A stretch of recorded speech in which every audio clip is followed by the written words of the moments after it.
ओम साई राम। सुखी, संपन्न और आनंददायी जीवन जीने की राह यानी भगवान श्री साई बाबा का श्री साई सच्चरित, ये पवित्र पावन ग्रंथ। आइए अध्यात्म मार्ग पर चलिए पवार काका के साथ आनंद लेते हैं श्री साई सच्चरित के भावानुवाद का।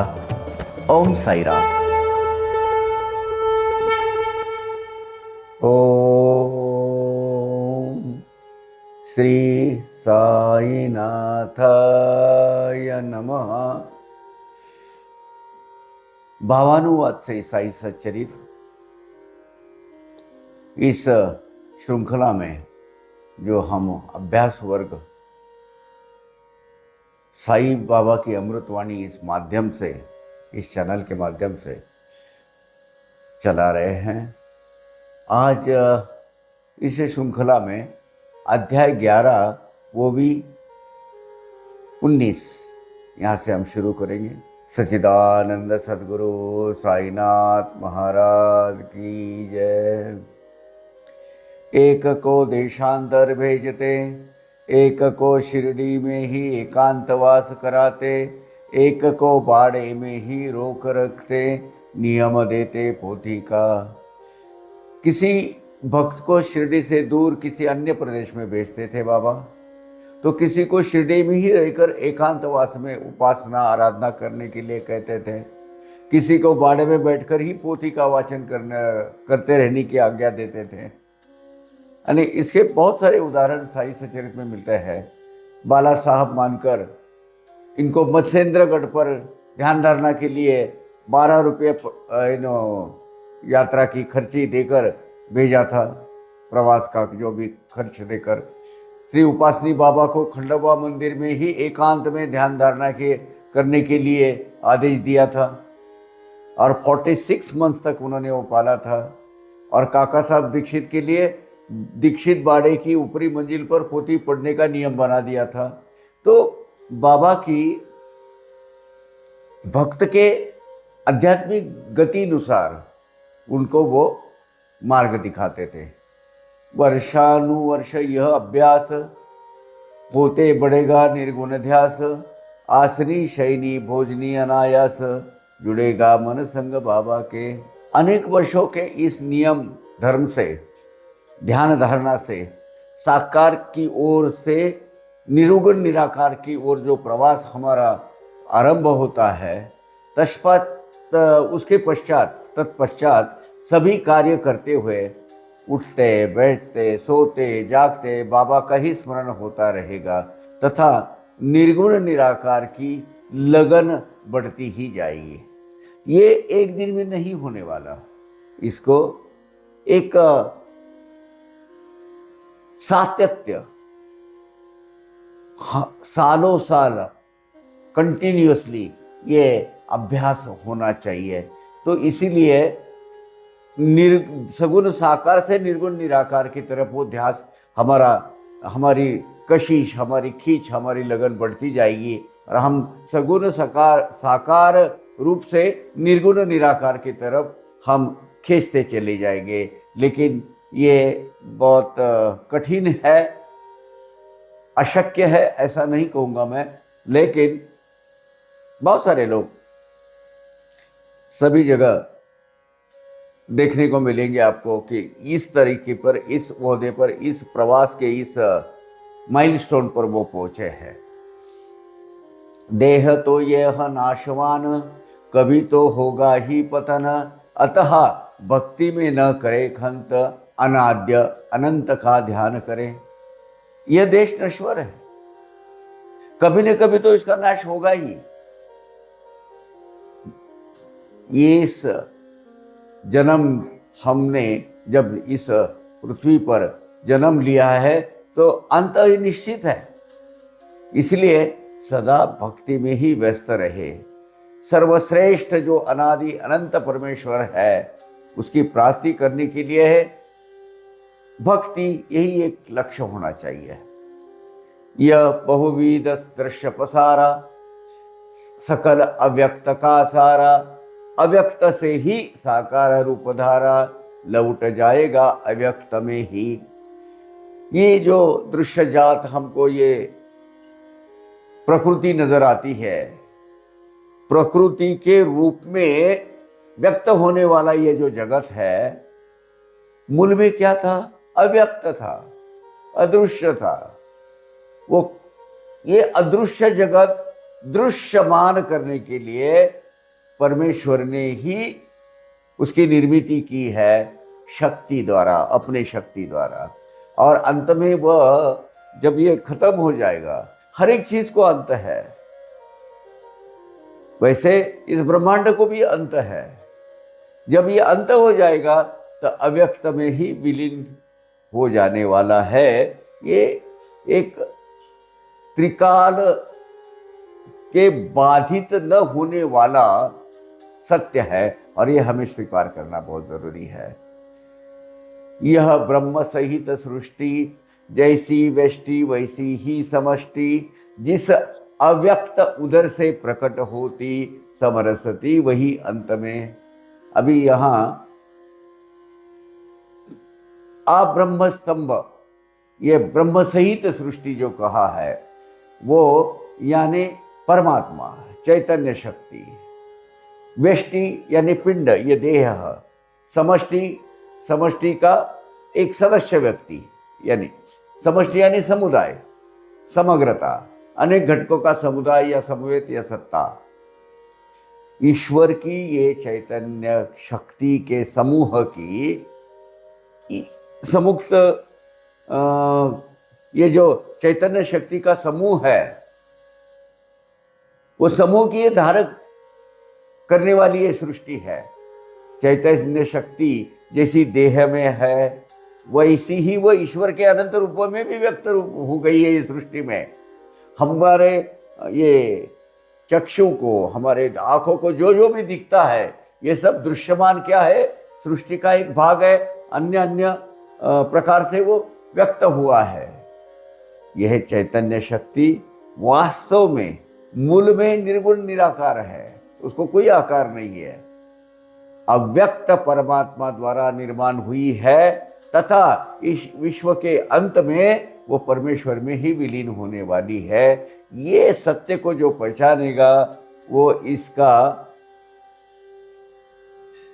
तात्कालिक स्वरूप है वो समझ जाएगा। हम इस सृष्टि के एक बहुत ही माइनर ऐसे एक हिस्से है, टाइनी भी नहीं बोल सकते, माइक्रो से नाइनो से इतना अपना सिर्फ अस्तित्व है। और वो अस्तित्व किस पर दृश्यमान कैसे हुआ है? सृष्टि की वजह से। हम सृष्टि में आए हैं, लेकिन हमारा एकमेव लक्ष्य क्या है? अनादि अनंत परमेश्वर। अतः किसी को नहीं मरना, फिर बाबा को किस कारण? नित्य बुद्ध नित्य शुद्ध बुद्ध निरंजन निर्मरण श्री साई। नित्य शुद्ध बुद्ध निरंजन यानी हमेशा जागरूक शुद्ध बुद्ध, जिसकी हमेशा जागी हुई होती है, ज्ञाता है वो सबका, परब्रह्म जो निर्विकल्प है शुद्ध सर्वज्ञ, ऐसा जो माया रहित है, ऐसा जो भगवंत का स्वरूप है, वही तो हमारे साईनाथ है। ईश्वर के इस स्वरूप की ओर देखे तो किसी भी चीज की कभी भी मृत्यु नहीं होती। जो चेतन है वो अचेतन हो जाएगा, फिर से चेतन हो जाएगा, लेकिन जब वो अचेतन होगा इसका मतलब वो खत्म हो गया, ऐसा नहीं। फिर ये बाबा के लिए भी कैसे संभव हो सकता है? बाबा जन्म मरण की अवस्था से परे है। समझ में? नित्य बुद्ध निर्विकल्प पर ब्रह्म की ये जो अवस्था है वो परब्रह्म ही बाबा है। कोई कहता ये भगवत भक्त, कोई कहता ये महाभागवत, पर हमारे वो साक्षात भगवंत मूर्तिमान प्रतीत हुए। अब बाबा के बारे में महाभागवत यानी महान विष्णु भक्त, कोई बाबा को भगवान का भक्त कहते हैं, बाबा स्वयं को भगवान का भक्त कहते हैं, कोई उन्हें महान विष्णु भक्त कहते हैं। लेकिन हमने हमारे साईं बाबा को पहचाना है। हम साईं भक्तों के लिए वो साक्षात महाविष्णु भगवान ही है। हमें तो भगवान ही प्रतीत होते हैं। गंगा समुद्र से मिलने जाती, मार्ग में तापार्तों को शीतल करती, तीर पर तरुओं को जीवन देती, तृषा हरती सकलों की। पवित्र गंगा नदी समुद्र से मिलने जब जाती है, उस प्रवास में अपने मार्ग में अनेक पीड़ित प्यासे जीवों की प्यास बुझाती है, उनको शीतलता प्रदान करती है, शीतलता प्रदान कर कर आनंद देती है। अपने तीर पर, अपने किनारे पे जो भी पेड़ पौधे वृक्ष झाड़ियाँ जो भी आसरा लेते हैं गंगा मैया का, उनको भी वो जीवन देकर सभी की प्यास शांत करती है। वैसे ही अवतार संतों के प्रकट होते और जाते, पर आचरण चरित्र उनके पावन करते जगत को। उसी प्रकार संतों की अवतार अवस्था होती है। संत अवतार लेते हैं और स्वेच्छा से अवतार समेट भी लेते हैं, स्वेच्छा से। ये बहुत जरूरी है। संतों का अवतार होते हैं किसी कारणवश, एक उनका अवतार लेने का उद्देश्य एक बार खत्म हो गया कि अपने आप को समेट लेते हैं अपना अवतार। साईं बाबा ने वैसा ही किया है। पहले ही कह दिया था मैं फला फला तारीख को जाने वाला हूं, परंतु किंतु वो अपने अवतार कार्य के आचरण से ही जगत को पावन कर देते हैं। कमाल की क्षमाशीलता, नैसर्गिक विलक्षण अक्षोभ्यता, रुजुता, मृदुता, सहनशीलता, वैसी ही संतुष्टता, निरुपम। रुजुता यानी सरलता, निरुपम जैसे किसी की भी उपमा नहीं दी जाती, जिसे ऐसी मतलब जिसकी तुलना किसी के साथ हो नहीं सकती ऐसी। कमाल की क्षमाशीलता थी बाबा में, स्वाभाविक विलक्षण शांतता रहती थी, सरल सात्विक शुद्ध अंतकरण के, मृदुभाषी, सहनशील तथा उतने ही निरुपम, संतुष्ट भाव, एकदम संतुष्ट भाव वाले थे साईं महाराज। दिखते यद्यपि देहधारी, तथापि वे निर्गुण निराकारी, निसंग निर्मुक्त निजांतरी, प्रपंच में यद्यपि विचरण करते। बाह्य रूप से यद्यपि वे प्रपंच में व्यस्त दिखाई देते हो, तथापि वे संपूर्ण विरक्त और अंतरंग में संपूर्णता मुक्तावस्था में ही विचरण करने वाले थे। देह धारण कर व्यक्त होकर, देह धारण किया, व्यक्त हो गए, सगुण साकार लग रहे होंगे भली, लेकिन फिर भी वो सर्वश्रेष्ठ निर्गुण निराकार परमेश्वर का ही दृश्य स्वरूप है। कृष्ण स्वयं जो परमात्मा, वे भी संत कहते मेरी आत्मा, संत मेरी सजीव प्रतिमा, संत सप्रेमा वह मैं ही। क्या कहते हैं भगवान श्री कृष्ण? वो क्या कहते हैं भाई? स्वयं, अभी श्री कृष्ण भगवान कौन है? स्वयं परब्रह्म है, परब्रह्म का एक अवतार है। वो स्वयं श्री कृष्ण प्रभु भी कहते हैं कि संत मेरी आत्मा है। सगुण साकार संत में ही मेरी प्रकृति है, प्रतिकृति। सगुण साकार जो संत है वो मेरी ही प्रतिकृति है। संत का प्रेमल स्वरूप अर्थात मैं ही हूं। यानी कौन संत कौन हो है भाई? संत साक्षात परमेश्वर है। प्रतिमा रूप भी संतों को नो साजे, संतों में मेरा स्वरूप विराजे, अतः अपने भक्तों के बोझे उनकी लाजवश में ढोता। भगवान श्री कृष्ण भगवद गीता में आगे कहते हैं कि संतों को प्रतिमा रूप कहना उपयुक्त नहीं है, वो संयुक्तिक नहीं है, उचित नहीं है। संत अर्थात मेरा ही चैतन्य घन स्वरूप है, वही मेरा संजीवन स्वरूप है। मेरे भक्तों का बोझ मैं संतों के आग्रह खातिर, संतों का मान रखने की खातिर बयान करता हूँ। यानी संत कहते हैं भगवान इसका भला कर दे, भले वो उसके लायक हो ना हो,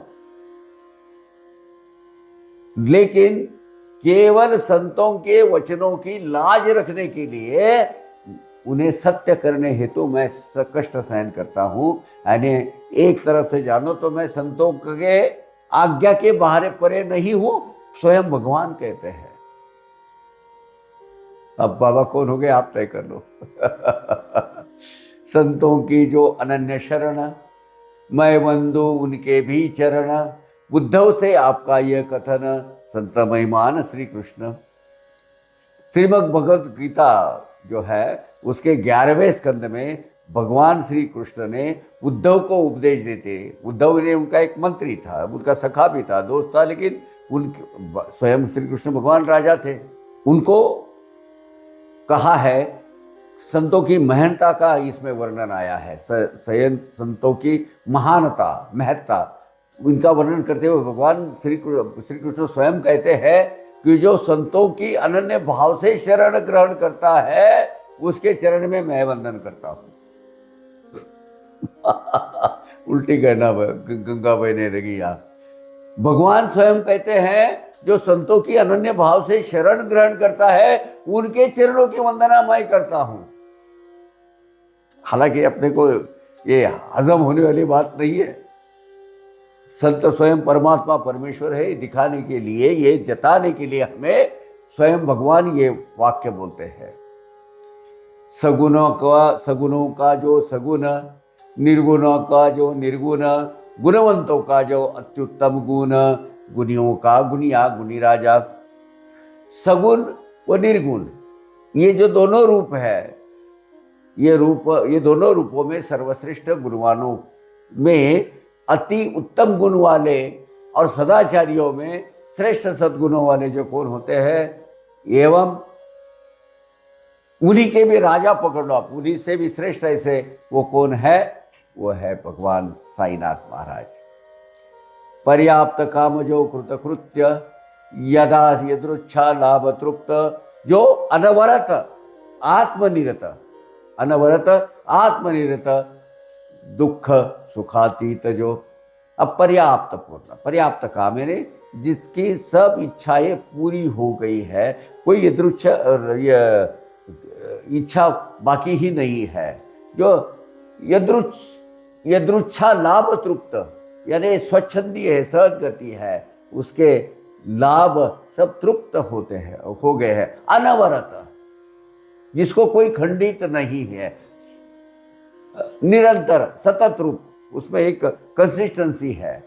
आत्मनिरत यानी जिसकी सारी इच्छाएं आकांक्षाएं पूर्ण हो चुकी है, इसके बारे में सब ये विशेषण दिए गए हैं। जिनके सारे कर्म परिपक्व होकर उनके फल भी प्राप्त हो चुके हैं, उनको जो विधि के विधान से सब संतुष्ट हो गए हैं, जो आत्माराम से सदा अनुरक्त रहता है, सुख दुख की भावनाओं से परे रहता है, परे उनका जीवन चर्या है। साईं भगवान ऐसे महान परमात्मा का अत्युत्तम उदाहरण और स्वरूप है ना।